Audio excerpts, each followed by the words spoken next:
I talked about in my first video how a lot of the church traditions that we have today in the American church are what people consider to be worship, and how biblically that is not what true worship is. True worship is sacrifice of our soul and has nothing to do with the way that we worship necessarily today, aside from maybe the singing and the singing hymns and praises to God. But everything else, the theatrics, the concerts, and all of this flash to try to keep people interested is not true biblical worship.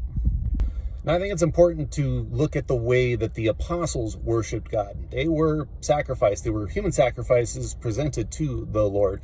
And the way that they showed that, we can find in the New Testament. They met together, they prayed, they taught the gospel, they exposited the gospel, they had the Lord's Supper, and they sang praise and hymns. And we only find praise and hymns twice in the New Testament. That's in Ephesians and 1 Corinthians.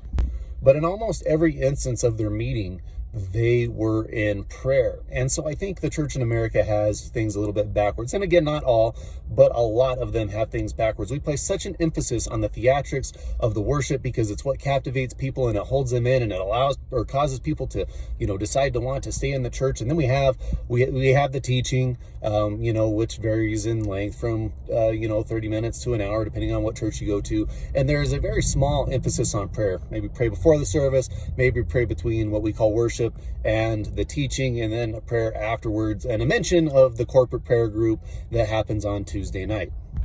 The bottom line is that true biblical worship goes far beyond the bounds of the time that we might put on it, it is supposed to be how we live our lives every single day, presenting ourselves as that living sacrifice, living lives as prayer warriors on our knees, meeting and teaching and expositing the word. We don't have to meet at a corporate building to teach the word. The early church taught each other in homes. They didn't meet in some sort of a corporate place. Home fellowships are almost a thing of the past. Prayer seems to be almost a thing of the past. It's not something that's super emphasized, but it was really important to the early church fathers and to the apostles.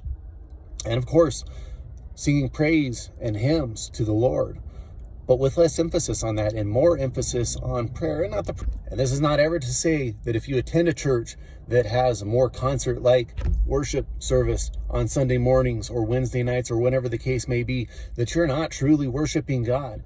But many people tend to focus on that type of a worship or that worship style and think that that is what true worship is. And I think it's important that we get back to the basics.